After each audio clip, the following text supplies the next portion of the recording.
This episode of the Policing Matters podcast is sponsored by Axon, the global leader in public safety technology.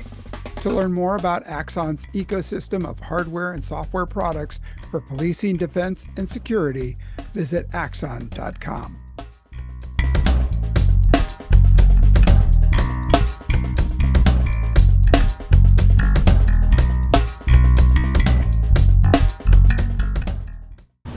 The latest X10. So all of our world-class autonomy in the latest platform that really ups the game in terms of our sensor package capabilities, flight time, conditions we can fly in.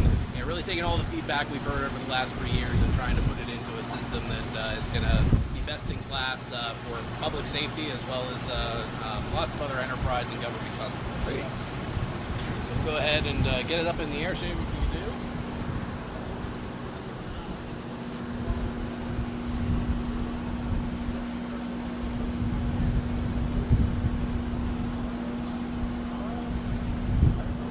So one of the great things about it is we can, fly either via direct connection with the controller, like most drones. We can also fly over cellular connectivity. So we work with T-Mobile and have a particular type of SIM card in the drone that allows us to fly on T-Mobile's network. So, for things like drone as a first responder, things like that, really unlocks the potential that no matter where the operator is, right, the drone can always be receiving that signal and be able to fly where it needs to go. Okay, ready to take off? Yep. Okay, all right, go for it. There we go.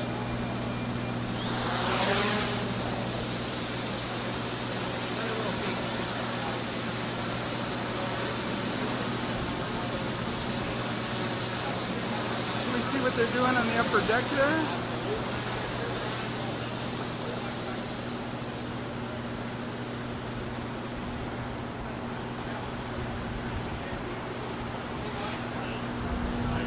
So, there we go. It's pretty quiet on the parking lot deck, but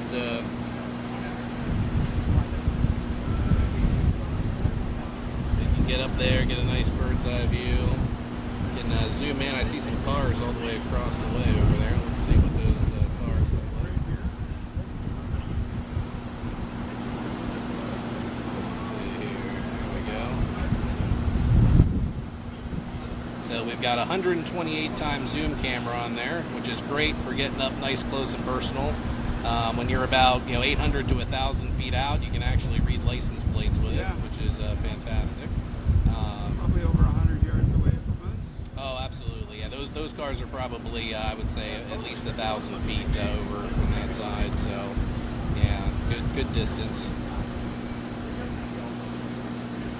Some other neat things just for overall situational awareness for folks. Like we come down a little bit lower.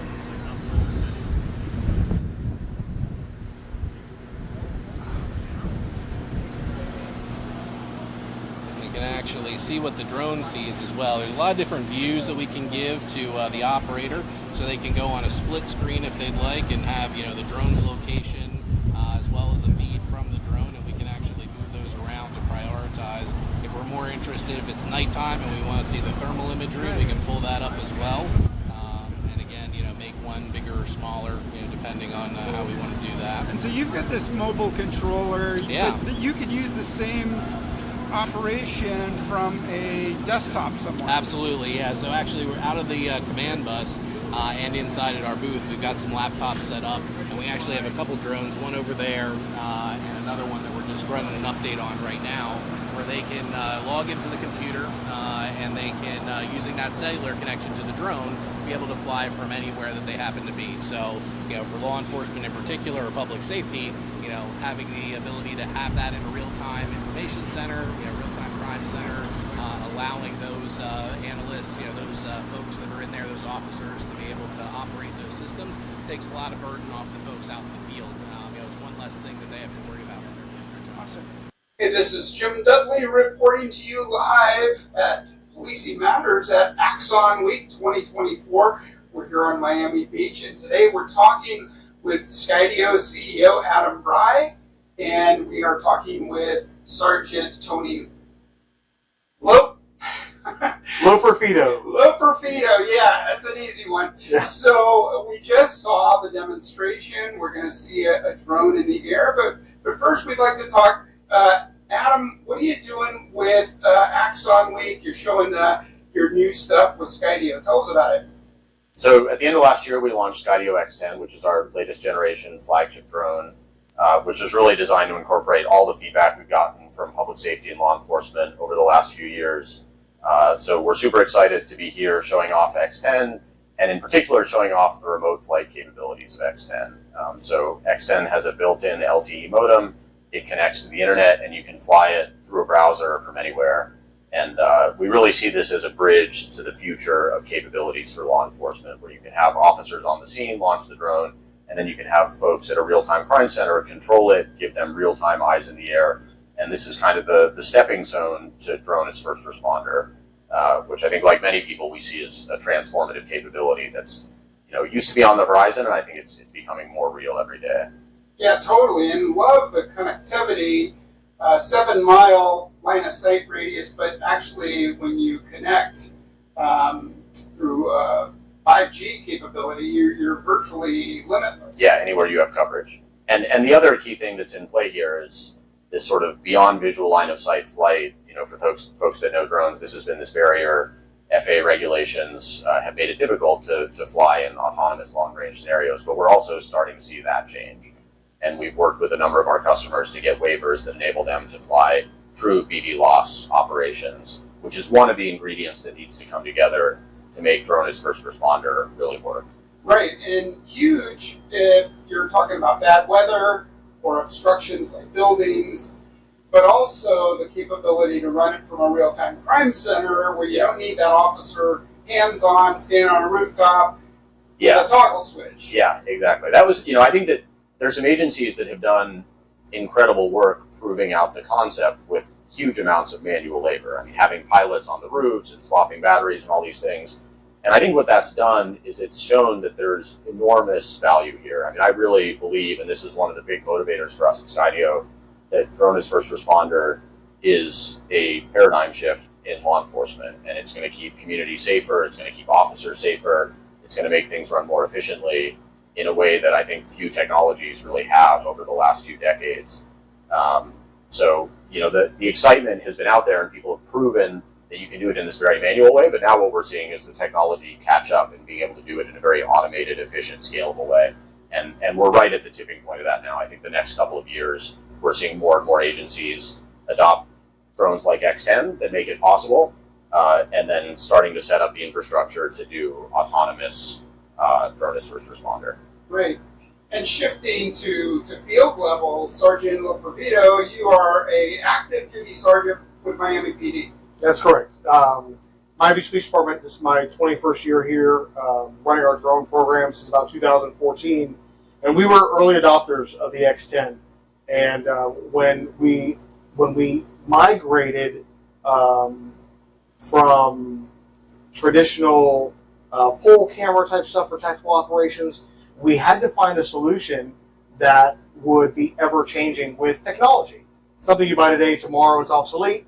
What product is going to best suit us when we got into the drone space? And we started having conversations with Skydio, and they listened to what public safety needs are, and that kind of that was a big difference between them and some of the other brands that are on the market, is they actually listened to the public safety professionals.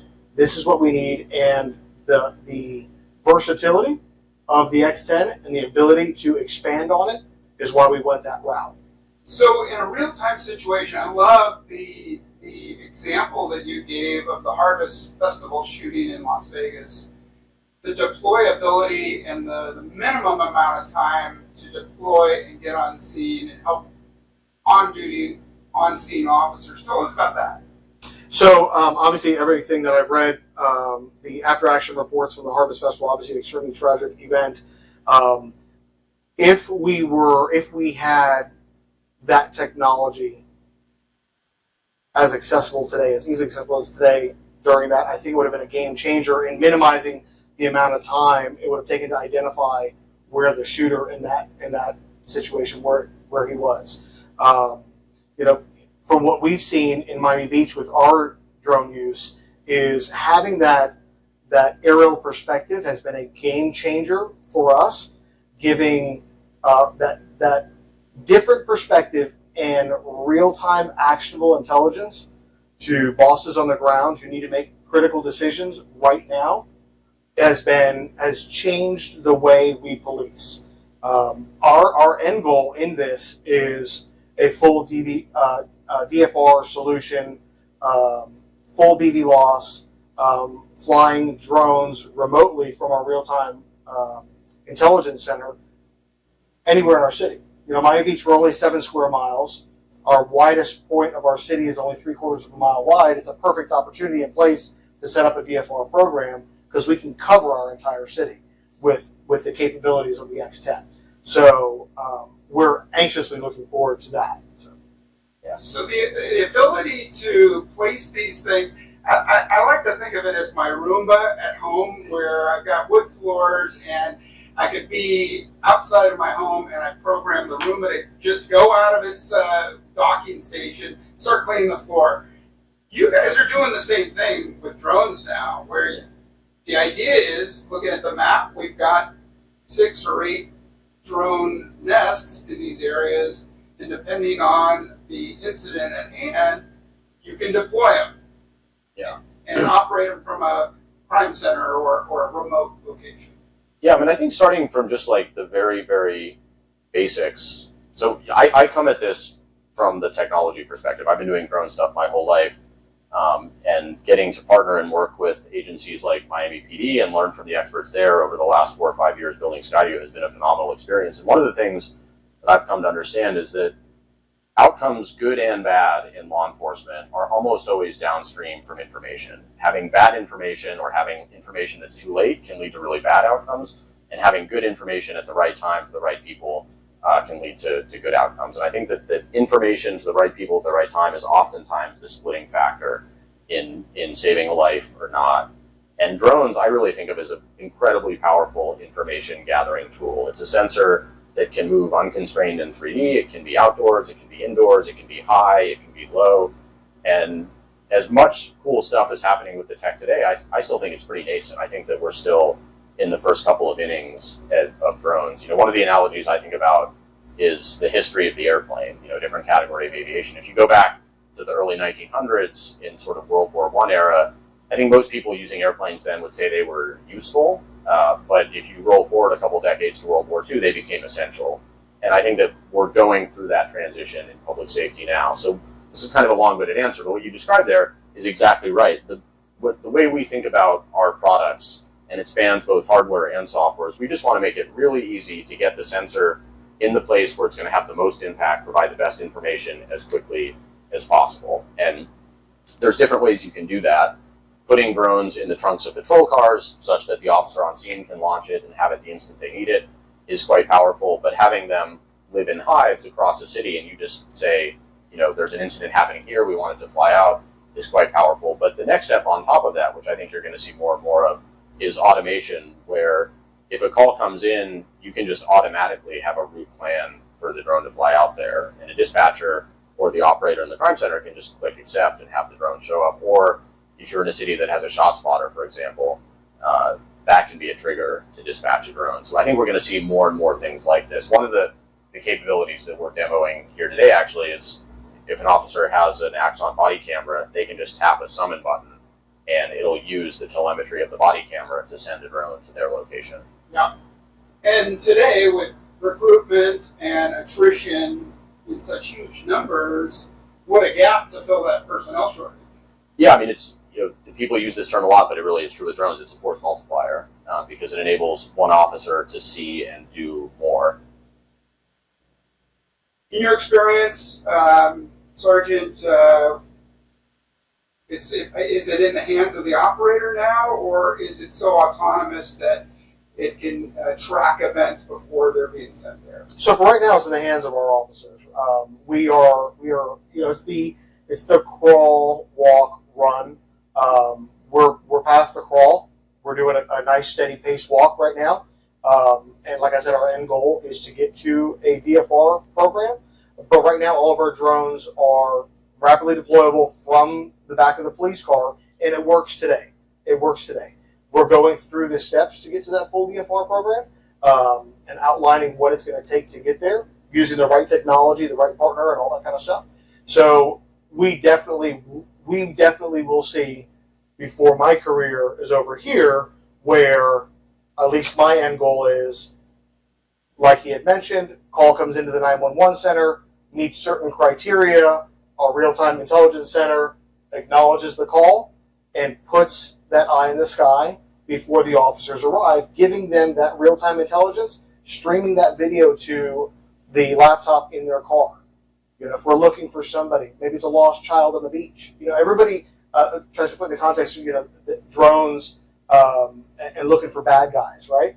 That's not the case. We use our drones more often looking for lost children on the beach. Our beaches are filled. Thousands and thousands of people come out here all the time. Children walk away from their parents. We use our drones all the time to find missing kids. It's using drones for good, So I think that autonomous flight is going to be so much more common that it's going to be the way we police. I think it'll get to a point, maybe not in my career here. As a police officer, when they get hired, they get their radio and they get a gun, they get a set of handcuffs and all that kind of stuff, and maybe an AED, a defibrillator for the trunk of the police car. I think it's going to come to a point where drones are going to be, so readily available that, hey, recruit, here's your drone, and this is how you learn how to fly it, or learning how to fly remotely as part of their training, so that way when an incident takes place and a drone is overhead, they can operate. I think we'll get there. But again, it's that getting there. Right. Let's get there quickly. Can I actually ask you a question? Yeah. I'm curious. You guys have a phenomenal program. You've been super successful, and right now you're we're not doing DFR. You're giving them out to your officers. I'd be curious to know how you sort of run that, how you choose who gets them. Do officers opt in? How many do you have on patrol at any given moment, and how do you sort of manage the drone resources that you've got? So obviously, there's a lot of responsibility that comes with operating of the drone. There's a lot of responsibility and character that we require out of that officer. Obviously, they have to be of good standing within the organization. They have to want to be part of the program. Do they? Do you have officers? They do. Yeah. We solicited volunteers. Yeah. Interviewed them, looked at their history within the organization, proactive, involved in technology. I have some folks on my team that were terrified of technology, but they wanted to learn, that they were the easiest and best ones to train because I had no bad habits to break, right? Yeah. So, like riding a motorcycle. If you've been riding a motorcycle for years and you go to police motorcycle school, you're probably not a good candidate. You're going to bring all your bad habits. So it's a very diverse group. We have drones deployed or available for deployment on every shift, 365 days out of the year. We have drones within our traffic homicide unit for investigations. Right. And again, I'm sorry, to answer your question, we currently have 13 pilots in the organization. And some organizations will see 13 pilots, but that's not very many. Again, we're 7 square mile island, so it's a number that fits. But we are growing.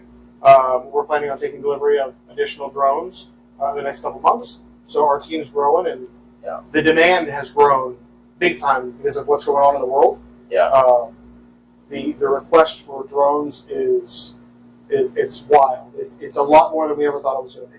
Does the request come in from an officer responds to an incident and says hey, it'd be great if we could get drone overwatch on this, and then they call the operator who has the drone? So yes, almost every day, but a lot of them are pre-planned events. Okay.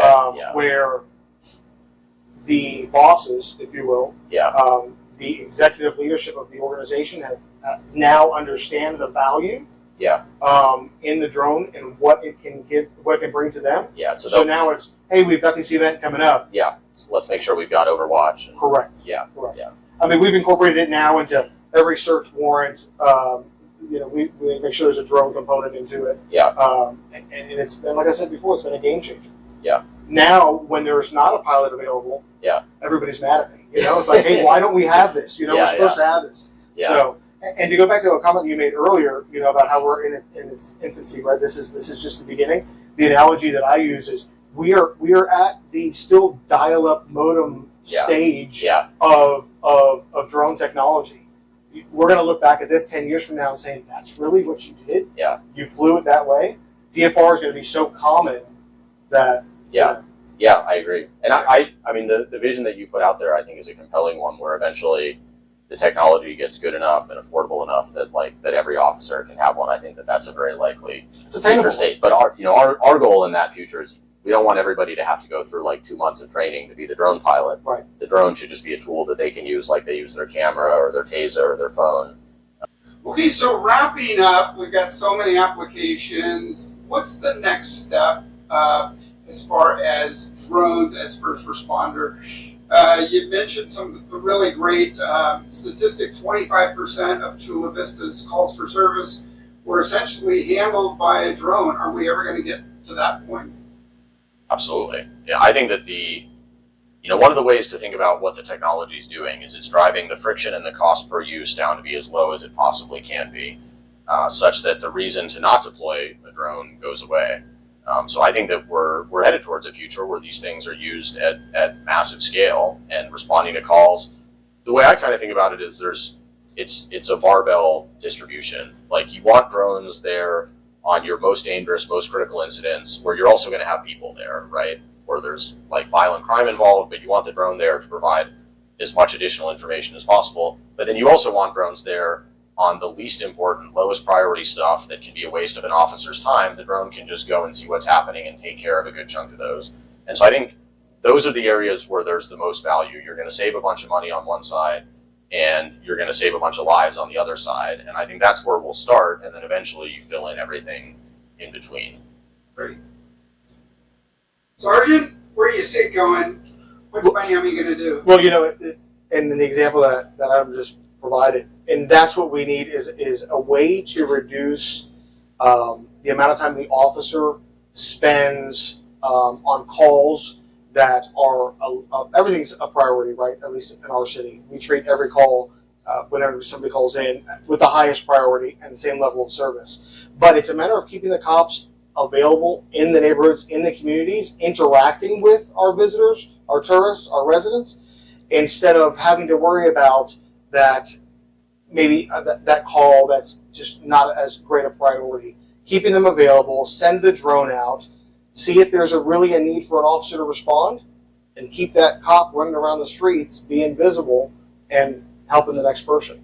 That's where we want to be very soon. The final piece I'd say of what comes next, I think this is true of the drone industry in general, is we don't really need new concepts. We need great execution of existing concepts, right? Very valid point, yes. Yeah, the notion of DFR has been around for years now, and we're just now getting to the point where all the technology and the FA stuff is there to make it really work, and that's really what we're focused on. I mean, there's 10, 20 years of exciting tech to be built, but right at this moment, I think just making DFR work extremely well, extremely reliably, and have the kind of impact that we've seen in narrow pockets in a few cities that have done all the manual effort, but making that scalable and widespread, I think that's the real opportunity. Yeah. So it is going to take care of a lot of the problems that we're seeing today with personnel, with on-scene potential ambush of officers arriving to critical incidents and things like that. So well done. Thank you so much. Yeah. Adam Bry, CEO of Skydio. Thanks for what you're doing for law enforcement. Sergeant, thanks for telling us how it's applied in the field here in Miami. Thank you. Appreciate it. Yeah, thanks for having us. Axon is the global leader in public safety technology. Founded in 1993 with a mission to protect life, Axon has become a one-stop shop for technology that keeps communities and public safety professionals safe, including body-worn cameras, taser energy devices, and immersive VR training. Axon's moonshot goal is to cut gun-related deaths between police and the public in the U.S.